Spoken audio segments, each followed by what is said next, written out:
In this tutorial, we are going to show you effective ways to engage your class in your presentations. While you are watching, please think about this. How do you engage a modern class? Today's students have a wide variety of information and media available to them.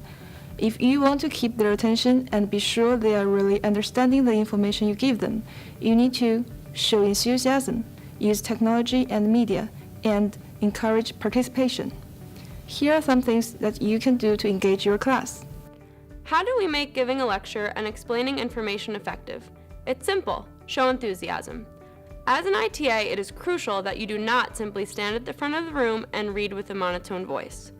You are the facilitator of learning, and it is up to you to make your teaching meaningful and engaging enough to foster success in your classroom. Use interactive techniques, move around the room, use familiar language, and try to make the material relatable to your students. Take a look at how this ITA starts her class. It is effective and sets the tone for the rest of the lesson. Good morning. Can everyone please put your things away and let's get ready to start? Okay, so last class we were talking about weather events. Who can tell me one type of weather phenomena? How about you? Tornadoes? Yeah, very good, tornadoes. What else? Yeah? Hurricanes and typhoons. Good, hurricanes and typhoons. And can you tell me the difference between those two things? They're basically the same, but they do occur in different parts of the world. Excellent, yeah, very good. Anything else we need to add to the list? Lightning? Good. Tsunamis and earthquakes. Very good. So today we're going to be focusing,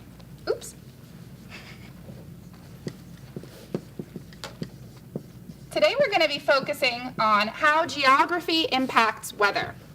So who here has ever personally experienced an earthquake? Okay, so a few of you. Would anybody here be willing to share their experience? Go ahead. Well, I grew up in California, and there were a lot of earthquakes, and most of them were small, so we got used to them. But there was one when I was really little. It was really big, and things were falling off the shelves, the house was shaking, and a lot of things were breaking, and it was really scary. That sounds scary. I'm glad you were okay. Yes, earthquakes can cause quite a lot of damage and even loss of life. And that's one of the most important reasons why we study them, is so that we can predict when and where they're going to occur and how we can best deal with them to minimize those effects. So with this in mind, today we're going to be focusing on the area of earthquakes. And this study has a particular name. Does anybody know what we call this area of study? Yes, I think it's called seismology. Yeah, very good, seismology. And that's going to be our main focus for today. As this example has demonstrated, engaging your class can be easily accomplished by involving students from the start with a quick review or a question and answer session. Asking the students to actively participate builds their confidence and will increase focus for the lesson. Notice that in the example, the students were a bit shy at first. This is normal, but it should not prevent you from asking the students to be active participants. If no one volunteers to answer a question, feel free to choose a student. This is a common tactic when conducting a class. Once students understand that they are expected to participate, they will become less shy about volunteering information, making your job much easier. Question and answer sessions can also help students connect personally to the material and lead directly into the main point for your lecture. Another way to engage your class is to plan student-centered activities and make use of technology.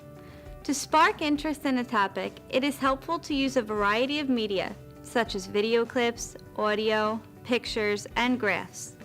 Media can help your students to learn abstract or novel concepts more easily. In more than a figurative sense, theories and concepts leap from the screen. Using media in everyday lessons can make your students more engaged and focused on the learning content.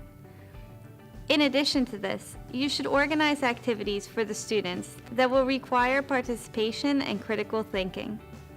Student activities can include pair and group work, out-of-class projects, and hands-on experiments. Watch how this ITA combines technology with a student activity to effectively engage students in the material. Okay, so now after watching this video, does everyone have a better understanding of what an earthquake is? Okay, very good. What I want you to do right now is just take 5 minutes and write down 3 things that you observed in the video.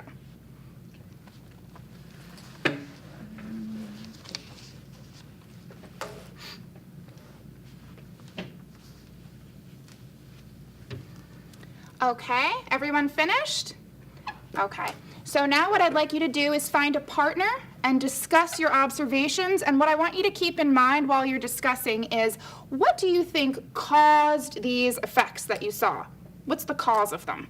So take another 5 minutes with your partner and discuss. You two, do you have a partner yet? No. Oh, great. You two can be partners with each other. Go ahead and discuss. All right, so in the video, I saw that trees and houses were shaking and people were running from the houses and some buildings were damaged. No, I know, I saw that too. The ground was shaking and cracking open. There was a large crack forming in the road. Maybe something underneath in the earth was making this happen. Oh, Maybe yeah, that was that's the a good cause. idea. Something under the earth. All right, guys, that's enough?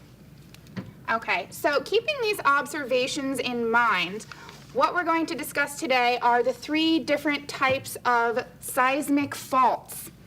They cause 3 different types of earthquakes, and each earthquake has very different types of effects. The first one we're going to discuss today is called the strike slip. And the strike slip, okay, for the next class, I'd like you to please find one example of a type of seismic fault. So you can use the internet to do your research, and you can bring in any type of example that you want. It can be a video, it can be a picture, it can be text, whatever you think is best. But it should clearly demonstrate the seismic fault that you've chosen and the effects of that fault. You need to have it ready to begin at the beginning of next class. Okay. Does anybody have any questions? Okay, great. I'll see you guys next week. Thank you. In this example, you can see that by using video, this ITA was able to give the students a good visual demonstration of the more complex concepts she wanted to discuss. The students were able to observe and then briefly discuss their observations with others to help them process the information.